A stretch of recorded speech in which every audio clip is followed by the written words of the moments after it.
Acara berikutnya kita akan mendengarkan tausiah nasihat-nasihat yang akan disampaikan oleh beliau guru kita Al-Mukarram Kiai Haji Anwar Zahid, pengasuh Pondok Pesantren Sabilun Najah Simo Bojonegoro, Jawa Timur, Indonesia. Kepadanya waktu dan tempat dipersilahkan. Shallu ala Nabi Muhammad. Assalamualaikum warahmatullahi wabarakatuh. Bismillahirrahmanirrahim. Alhamdulillahirabbil alamin wa kafa. Alladzi an'ama 'alaina wa hada. Wassalatu wassalamu ala nabiyyil mustafa sayyidina wa maulana Muhammadin al-mujtaba wal muqtafa wa ala alihi wa ashabihi ahli sidqi wal wafa. Amma ba'du. Habaibana al-fudala wa ulama'ana al-ajilla wa masyayikhana al-a'izza, para kiai, bunyai, pimpinan-pimpinan pondok pesantren, terutama pondok pesantren Al-Aulia beserta segenap kepengasuhannya, para ustadz, ustadzah, dan spesial teristimewa guru kita, idola kita, kesayangan kita, Fadilatul Habib Ali Zainal Abidin bin Segaf As-Segaf. Mudah-mudahan Allah karuniakan kepada beliau panjang umur, sehat wa'afiyah, kekuatan zahiran wa batinan, keikhlasan, kesabaran, keistiqomahan untuk terus mendidik kita, membimbing kita menuju ridha Allah, menuju cinta Rasulullah. Saya pertama kali berjumpa dengan beliau, sampai sekarang masih terkenang dan selalu terbayang-bayang. Waktu itu di Unisula, beliau ngendikan bahwa setelah perjumpaan pertama ini kita akan sering bersama dalam satu majelis, dan itu sangat terbukti. Setelah itu, bahkan setelah ini, insya Allah saya akan banyak mendampingi majelis-majelis beliau. Tepuk tangan untuk Az-Zahid. Ini bukti bahwa ngendikan beliau itu mandi, ngendikan beliau itu ampuh. Yang kedua, beliau berdoa, dan itu selalu saya aminkan selamanya, karena doa beliau itu untuk saya. Insya Allah dan semoga setelah pertemuan pertama ini kita akan berjuang bersama, kita akan terus bersama sampai ke surga. Terima kasih Habibku, thank you and I love you.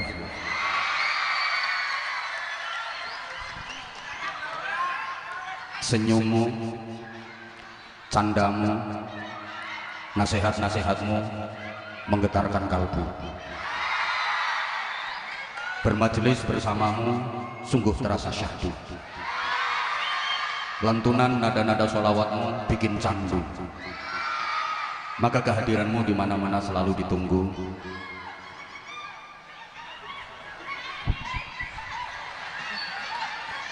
Semoga Zahir Mania kompak bersatu, terus menebar maslahah, manfaat, berkah untuk Indonesia maju. Saya secara pribadi mengatakan kepada beliau, kesan pertama begitu menggoda. Sungguh aku tak berdaya, benar-benar terpesona hingga jatuh cinta, karena bermajelis bersama beliau sungguh membawa bahagia. Semoga semuanya bahagia bersama Az-Zahir hingga ke surga. Amin, Allahumma amin. Cuma perlu diingat, Zahir Mania seluruh dunia, karena Zahir Mania bukan hanya di Indonesia, sekarang sudah mendunia, bahwa majelis semacam ini ibarat sawah, ada padinya, ada rumputnya.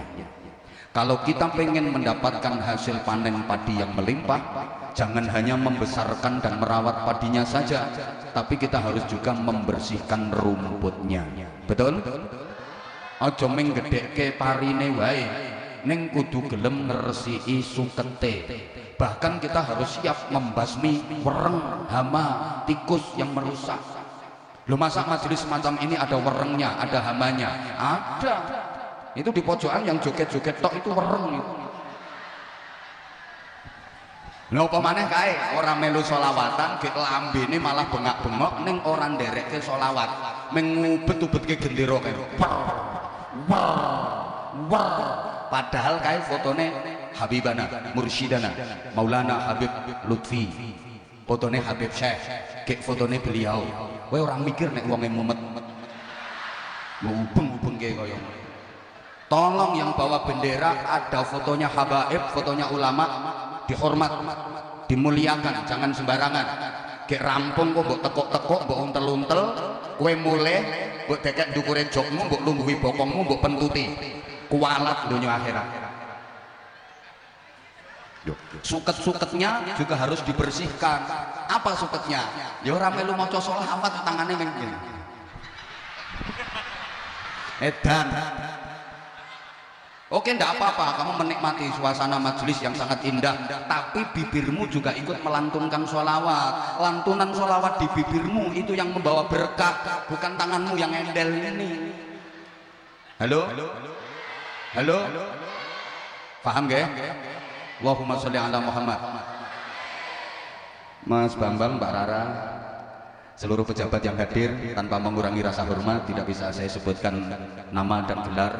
Semuanya yang kita hormati, para santri, bapak dan ibu, seluruh jamaah Zahir Mania, baik yang hadir di majelis ini maupun dimanapun berada di belahan dunia ini, mudah-mudahan semuanya dikaruniai barokah, keluarganya barokah, putra-putrinya barokah, usahanya barokah, pekerjaannya barokah, rizkinya barokah, umurnya barokah, umur yang banyak ibadahnya, umur yang banyak kebaikannya, umur yang banyak amal solihnya, umur yang banyak pahalanya, meskipun umurnya pendek.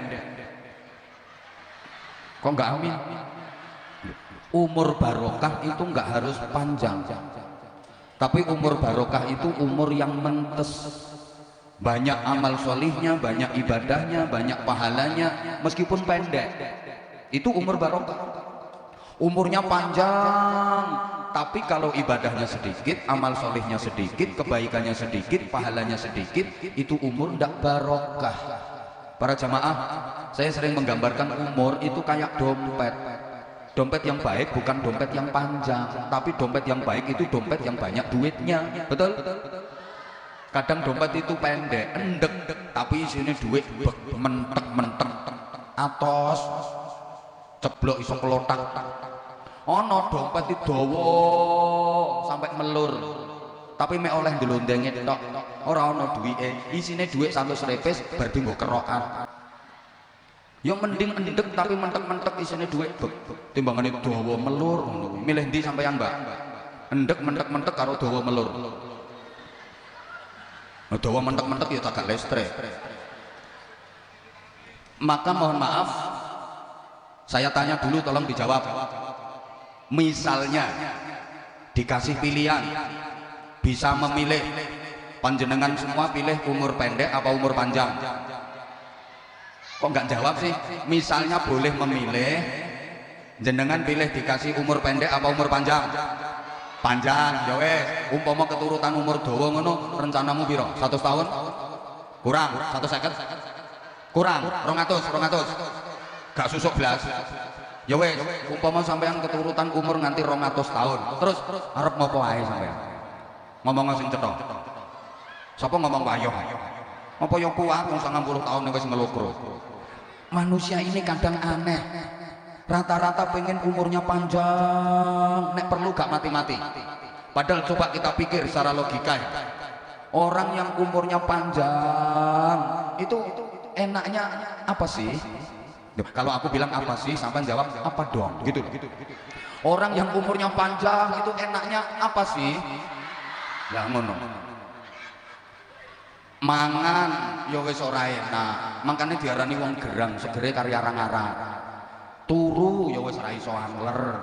Kumpul bojo ya wis sepo kabeh.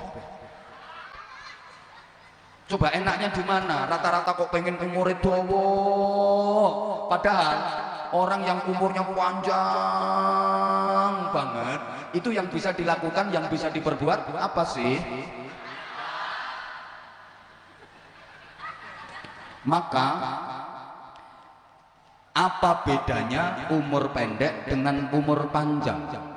Yang umurnya panjang yo mati, yang umurnya pendek yo malah cepat mati. Maka hidup ini yang penting bukan panjang atau pendeknya umur, tapi prestasi apa yang bisa kita persembahkan dalam hidup ini, itu jauh lebih penting daripada berapa panjang umur kita, berapa lama hidup kita di dunia. Halo. Sing penting ora kok sepiro dawane umurmu, berapa lama hidupmu di dunia, bukan itu yang penting. Tapi kebaikan-kebaikan apa yang bisa kau tabung dalam hidup ini, amal-amal soleh apa yang bisa kau kumpulkan selama hidup ini, prestasi-prestasi kebaikan apa yang bisa kau torehkan dalam menjalani kehidupan ini, itu yang penting. Banyak orang yang umurnya tidak panjang tapi prestasinya jauh lebih hebat daripada orang-orang yang dikasih umur panjang. Allahumma sholli ala Muhammad. Bung Karno itu umurnya juga nggak panjang-panjang amat, tapi jasanya untuk negeri ini sungguh luar biasa. Beliau sang proklamator, beliau pejuang, beliau pahlawan, sampai hari ini masih terus dikenal. Raden Ajeng Kartini itu yang nama aslinya Harum, banyak orang yang nggak tahu itu. Nama asli Raden Ajeng Kartini itu Harum. Ibu kita Kartini, putri sejati, putri Indonesia, Harum namanya. Jadi nama beliau itu Harum. Umurnya nggak lama, umurnya nggak panjang, maksud saya. Beliau wafat di usia 24 tahun. Tapi karena beliau pejuang emansipasi wanita, tokoh pergerakan nasional, sampai sekarang masih diajarkan di sekolahan-sekolahan. Bung Karno, Raden Ajeng Kartini, foto ini sampai saiki didol payu. Ayo coba fotomu. Gedeke gawa ning pasar. Bingung ke wong. Iki sapa kaya ngene kok mentolo medol gambare. Malah ana sing ngilokke iki blesteran bedes teko ndi ra ngono. Panglima Besar Jenderal Sudirman itu umurnya juga hanya 34 tahun. Tapi beliau subhanallah perjuangannya untuk Indonesia luar biasa. Dalam keadaan sakit parah masih memimpin perang gerilya. Beliau perintis pendiri TNI Polri, Jenderal besar. Maka nama beliau diabadikan jadi nama-nama jalan, protokol jalan-jalan utama di hampir setiap kota di Indonesia. Ada jalan utama yang namanya Jalan Jenderal Sudirman. Umur cuma 34 tahun. Sampean mungkin umur iso tekan 90 tahun, tapi jenengmu jenenge Gang Buntu lo Kak Bayu. Coba kayak pinggir omahmu Gang Buntu itu tulis Jalan Sukadi. Jalan Akin Rapayu. Rapayu. Halo. Ramanipun Gus Dur, Allah yarham, Kiai Haji Wahid Hasyim. Beliau umurnya juga nggak panjang, hanya 39 tahun, sudah wafat. Tapi coba jasanya untuk NU, jasanya untuk NKRI, jasanya untuk Islam, luar biasa untuk Indonesia. Beliau waktu umurnya masih 22 tahun itu sudah termasuk salah satu panitia persiapan kemerdekaan Republik Indonesia. Umur 22 tahun loh jadi panitia persiapan kemerdekaan Republik Indonesia. Sampean umur nganti tekan swidak pitu yang meno yang mene panitia berkat uripmu. Beliau termasuk perumus Pancasila, ikut merancang Undang-Undang Dasar 1945, jadi ketua umum PBNU, jadi menteri agama 2 kali. Maka nama beliau monumental, dijadikan nama lembaga-lembaga pendidikan. Banyak lembaga-lembaga pendidikan yang tafaulan, tabarukan pakai nama beliau. Wahid Hasyim, TK Wahid Hasyim, MI Wahid Hasyim, SMP, MTS, SMA, Aliyah Wahid Hasyim. Banyak. Ayo ada jenenge kalau sampean coba. Jenengmu, gue jenenge kandang wedhus lho Rapayu. Ngapunten, ngapunten. Maka umur itu apa sih? Makasih. Pokoknya Zahir Mania malam ini endel kabeh. Tak ulang, harus semangat. Umur itu apa sih? Itu hanya persoalan hitungan waktu yang dibatasi oleh ruang yang bernama hidup. Imam Ghazali umurnya hanya 51 tahun. tapi kehebatannya diakui dunia. Bukan hanya dunia Islam yang mengakui kehebatan Imam Ghazali, ilmu-ilmu dan filsafat-filsafat Imam Ghazali diakui dunia. Bahkan kelompok non-muslim, kaum orientalis barat pun mengakui kehebatan Imam Ghazali. Dan seorang tokoh dikatakan hebat kalau kehebatannya juga diakui oleh yang di luar kelompoknya, itu baru hebat. Lah kalau yang mengakui kelompoknya saja ya belum hebat, pantes wae cuma diakui lingkup kelompoknya saja. Tapi kalau yang di luar kelompoknya juga mengakui, itu tokoh hebat. Maulana Habib Lutfi bin Yahya. Bukan hanya umat Islam yang mengakui, non muslim mengakui, bukan hanya Indonesia. Umat Islam seluruh dunia mengakui Gus Dur hebat, karena yang mengakui bukan hanya NU, bukan hanya Indonesia, seluruh dunia. Habibuddin. Nah kalau hanya diakui oleh Zahir Mania ya belum hebat. Ya pantes nih Zahir Mania mengakui wong anak buahnya kabeh.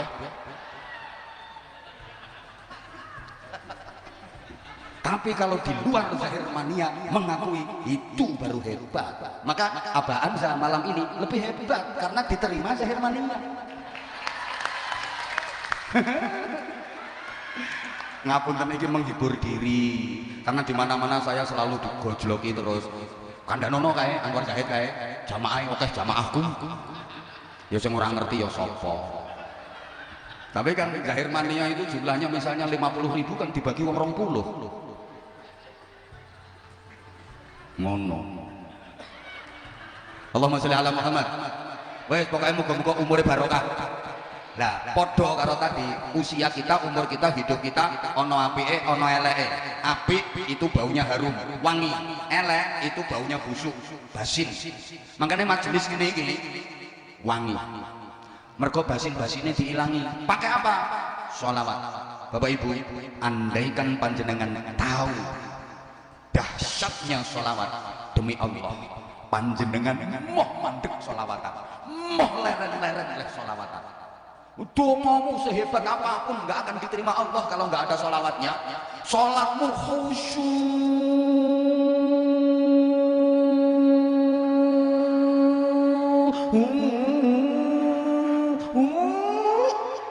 biar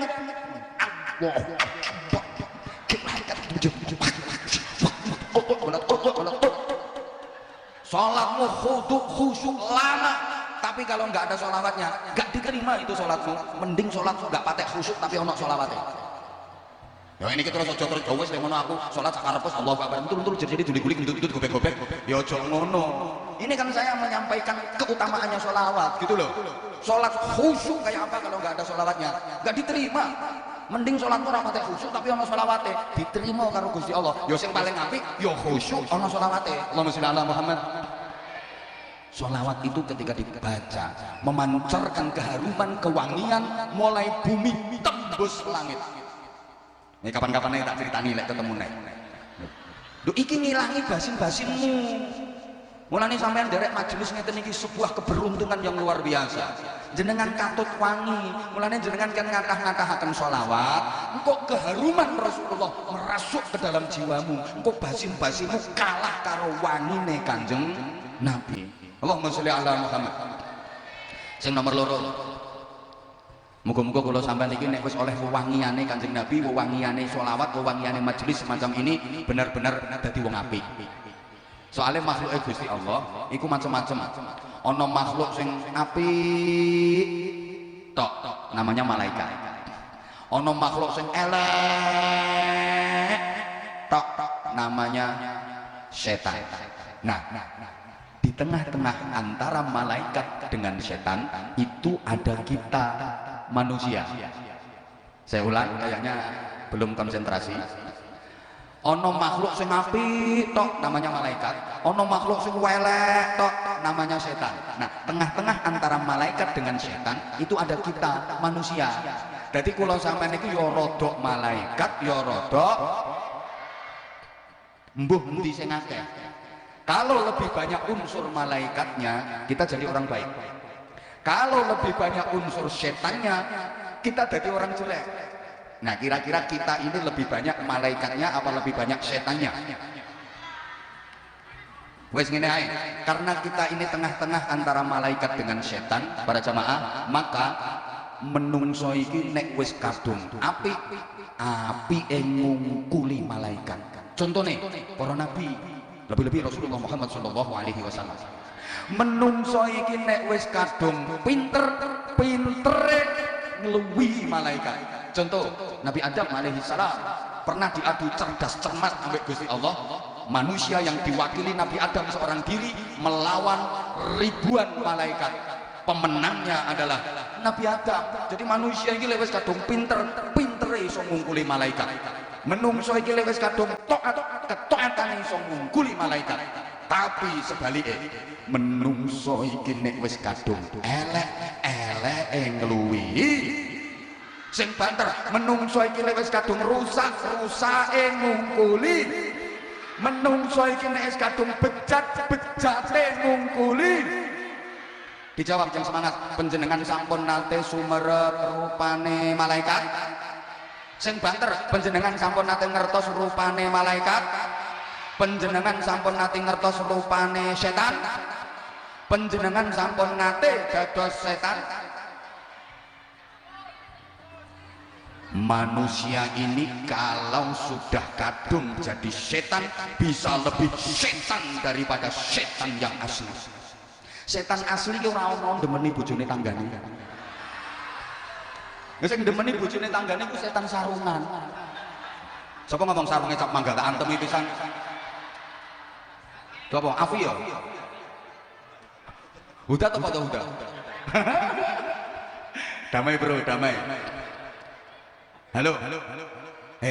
Di dunia persetanan mboten nate kejadian Pak Lek setan memerkosa ponakane. Tapi nek Pak Lek menungso memperkosa ponakannya sendiri, mentolo ngono. Ngapunten para jamaah, sekejam-kejamnya setan, sebejat-bejatnya setan, setan itu nggak mau kok ngerebut jatahnya manusia. Setan cukup toleran dengan manusia, mau merebut bagiannya menungso. Sego jatahnya menungso, setan mau merebut, ben dipangan huda wae. Degan jatahnya menungso, setan mau. Sama tahu ngerti ana setan ngombe degan. Setan itu toleran, kuwi jatahnya menungso, aku mau ngerebut. Tapi menungso nek wis kadung rusak, jatahnya setan diembat. Udah dibilang, hai orang-orang yang beriman, janganlah kalian minum minuman keras karena itu minuman setan. Bisa diombe. Lah kalau minuman keras, minumannya setan mbok ombe terus setane mbok kon ngombe apa jajal? Jadi manusia kalau udah kadung jadi setan bisa lebih setan daripada setan yang asli. Bahkan maaf, setan itu ada loh setan yang baik. Masa sih? Nah sekarang yang dimaksud setan yang baik itu apa sih? Kurang semangat. Yang dimaksud setan yang baik itu apa sih? Setan yang baik itu setan yang mengingatkan, setan yang tidak menyesatkan. Contoh, Mak Lampir, Nini Pelet, nyawa tuh sayang, Sundel, Wewe, Kunti, Panas. Loh, itu setan yang baik loh itu, setan yang mengingatkan. Wakil wong sing asale nakal dadi apik, asale rusak dadi waras, gara-gara ada setan itu, memedi itu. Oh, biasanya ngomongane elek cangkeme rusak, bareng ketemu setan ngono ku langsung auzubillahi minasyaitonir rajim. Allahu akbar, Allahu akbar, Allahu akbar. Allahumma sholli ala sayyidina Muhammad. Wah, aku matur suwun Gusti Allah gawe setan model ngono-ngono kuwi. Oke wong sing maaf cangkeme bujat itu jadi waras gara-gara ketemu setan model ngono kuwi. Itu setan yang baik, setan yang tidak menyesatkan, setan yang mengingatkan. Yang bahaya itu setan yang merasuki jiwa kita, mengitari aliran darah kita, kemudian membentuk karakter dan kepribadian kita sehingga kita sulit dinasehati, nggak mau diarahkan ke jalan yang benar. Ini yang paling bahaya. Kalau dalam bahasanya Nabi, setan yang yajri majrad dam, mengalir seperti darah dalam tubuh manusia. Jadi tanpa kita sadari dalam tubuh kita itu ada setan. Jadi wong sakmene kae iki kabeh mengandung para setan-setan sekalian. Nah, iki sholawatan, zikir dalam rangka untuk ngusir Soalnya setan kalau udah merasuk dalam tubuh manusia itu dia sakti mandraguna. Sampai yang wacake surat ikhlas gak mempan, apa mana surat gak ikhlas. Mbok wacake ayat kursi sampai jone orang mempan. Awas, hati-hati. Dan setan itu juga mengikuti perkembangan zaman. Allahumma sholli ala Muhammad. Sampai yang belum dengar berita ya, baru-baru ini dilaksanakan konferensi setan tingkat dunia. Tokoh-tokoh besar setan itu pada berkumpul. Mereka menyusun strategi bagaimana cara menyesatkan manusia supaya setan lebih sukses. Dalam konferensi setan internasional itu akhirnya disepakati bahwa setan sekarang nggak perlu lagi menggoda manusia. Alasannya sederhana, karena manusia sekarang sudah banyak yang lebih jahat daripada sekarang. Udah banyak setan yang mengajukan pensiun dini. Loh, setan itu semakin berkembang zaman, setan juga mengikuti perkembangan zaman. Setan itu juga makin canggih sekarang. Setan itu sekarang makin modern. Karena yang dimaksud setan itu apa sih?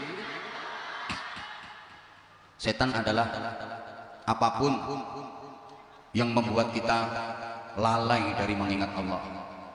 Apapun yang memalingkan kita dari Allah, itu adalah setan. Innama yuridu syaitanu an yuqi'a bainakumul adawata wal baghdha wa yasuddakum an dzikrillah. Ini loh, wa yasuddakum an dzikrillah, menghalang-halangimu dari berzikir kepada Allah, memalingkanmu dari berzikir kepada Allah. Apapun yang membuat kita terhalang dari Allah, apapun yang membuat kita berpaling dari Allah, itu setan. Sekarang setan makin modern, sekarang setan makin canggih. Semua orang sudah punya, setiap tangan sudah pegang, bentuknya pesagi. Setan gepeng.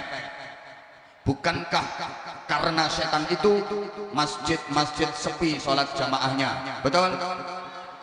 Itu juga yang menyebabkan berkurangnya barokah. Dulu orang itu kalau mau baca Quran pasti wudu dulu, harus suci dari hadas. Wong biyen niku yang narep maca Quran wudu rumiyin. Wudu ini barokahnya luar biasa. Karena apa? Orang baca Quran dulu itu pegang mushaf, memegang mushaf Al-Quran, ini pahalanya luar biasa. Kemudian melihat tulisan di mushaf Al-Quran, pahalanya luar biasa. Membaca, pahalanya luar biasa. Saiki ora usum mergo ana HP, gek maca Quran wis ora usah nganggo wudu. Kadang nyekeli HP maca Quran, aplikasi Quran dibuka mek tatut. Ora kelambenan. Itu menghilangkan, mengurangi barokah. Allahumma sholli ala Muhammad. Bukankah gara-gara itu orang sekarang jadi males baca Al-Quran? Bukankah gara-gara itu orang-orang sekarang banyak yang subuhnya kesiangan? Soalnya utak-utak HP sampai jam 2, setengah 3 dini hari. Betul? Sehingga subuhnya kesiangan. Usolli fardhu subhi raka'ataini mustaqbilal qiblati qawwanan lillahi ta'ala. Bukankah itu sekarang kitab-kitab Taurat banyak yang hanya disimpan dalam lemari, nggak pernah dibuka? Nggak lagi membaca Fathul Wahhab, yang dibaca adalah Fathul WhatsApp, Raudatul Facebook, Kifayatul Instagram, Hidayatul Twitter, Nihayatul TikTok, Torikohnya Torikoh Internetiyah, guru besarnya Syekh Google radhiyallahu anhu. Atau setidaknya setan kotak yang agak besar di bufet Anda, di atas meja Anda, namanya TV. Orang sekarang itu kalau lagi nonton TV, Masya Allah, sekeluarga kompak, bapak, ibu, anak-anak kompak, ikhlas-ikhlas, sabar-sabar, tumak ninah, khudu, khusyuk, istiqomah dan berjamaah. Bapaknya jadi imam, tukang ngatur acara, ibunya yang komat, bagian gawa remote, anak-anaknya makmum. Wes ngalang-ngalai wong ibadah, wes ngono kuwi. Nah kalau udah nonton TV kayak gitu, mau sholat jamaah isya, ora sida. Denger adzan dari maghrib, dari masjid, adzan isya, hayya 'alas shalah.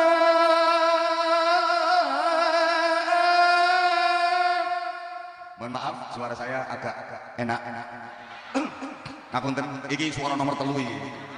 Suara nomor 1 engko nek duet karo ndorone. Engko tapi kudu ngombe jahe dhisik. Ini ora ana jaine ora metu suara nomor 1. Lagi nonton TV asik sekeluarga, denger ada nisa dari masjid. Hayya 'alas shalah. Ini bapaknya mau berangkat ke masjid, udah ambil sajadah, baru melangkah dapat 2 langkah, nggak jadi. Soalnya digetak kalau penyiar TV. Pemirsa, jangan kemana-mana. Tetaplah bersama kami. Kami akan segera kembali setelah yang lewat berikut ini. Menunggu yang jawab kok. Sami'na wa ata'na. Apalagi mas-mas, wah tingkatannya udah lebih tinggi, tingkat qiyamul lail. Bangun malam jam 2:30 dini hari, tangi madhep kiblat, tahajud. Inter Milan versus AC Milan, derby di La Madonia. Gaya soalnya Inter menang Scudetto, kabeh wong dikirimi statusnya.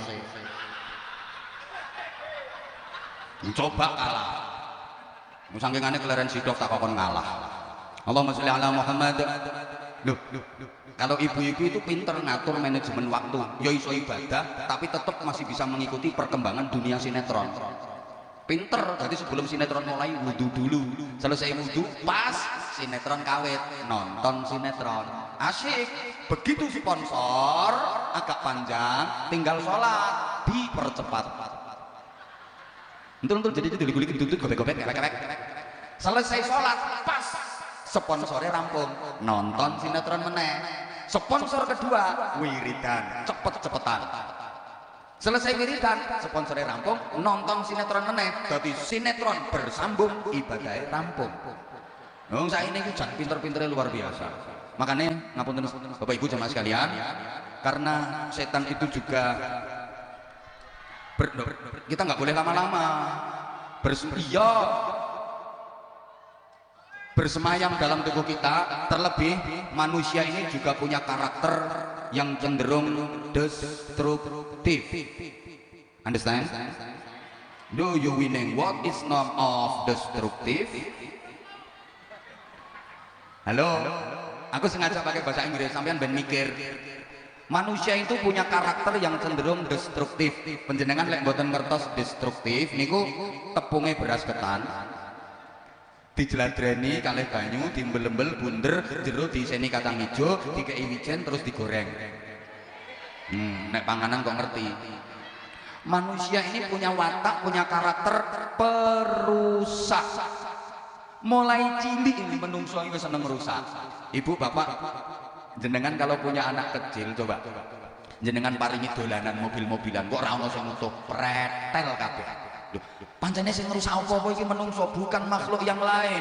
Waharul fasadu fil barri wal bahri bima kasabat aydin nas. Kerusakan di daratan, di lautan itu karena ulah manusia. Sing ngrusak napa-napa niku menungso, boten makhluk liyane. Maka saya berani bersumpah demi Allah, yang merusak hutan di Indonesia ini bukan orang hutan. Yang merusak laut juga bukan anjing laut. Nih, kewan. Sik. Wedhus ndi mau wedhus mau. Lho, wedhus wedok mbek. Wedhus merusak tanduran paling 2 tekem 3 tekem. Tapi nek menungso tanduran pirang-pirang hektar iso entek dirusak menungso. Leres? Watu pirang-pirang gunung iso entek dimplok menungso. Bajing nek bajing tenan-tenan mangan klopo siji nyolong klopo siji ora dientekke kok dikrokoti pangan seprapat diceplokke wenehke sing duwe. Sing entek-entek sembarang ora bajingan. Apa maneh saking suwene ketambah tenge. Halo? Ya Allah. Sing ngrusakno wong-wong niku menungso. Sak galak-galake macan, mboten enten macan ngentekno kayu jati niku mboten enten. Sing ngentekno kayu jati pembalakan liar macan seragam. Wonge ora teko. Wonge ora teko.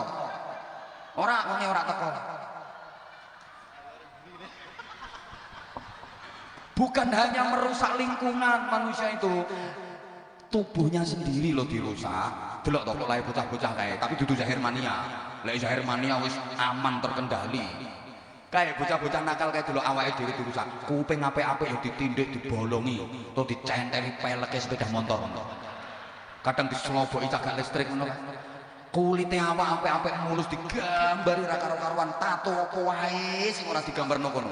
Ana sing unik aku tahu ngerti. Sak kujur awake kan kebetulan dia enggak pakai kaos. Belecet itu, ote-ote. Wah, awake penuh gambare ku kendaraan tempo dulu. Geger kene gambare bemo. Lengan kiwa dokar, lengene sing tengen cikal.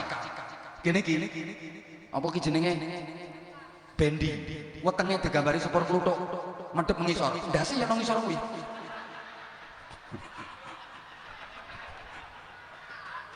Masya Allah. Jadi bukan hanya lingkungan, sampai tubuhnya sendiri itu dirusak. Nah, karakter-karakter perusak seperti ini kudu diservis, kudu didandani wadai pondok-pondok pesantren. Mudah-mudahan Al Ulia ini betul-betul bisa menjadi tempat servis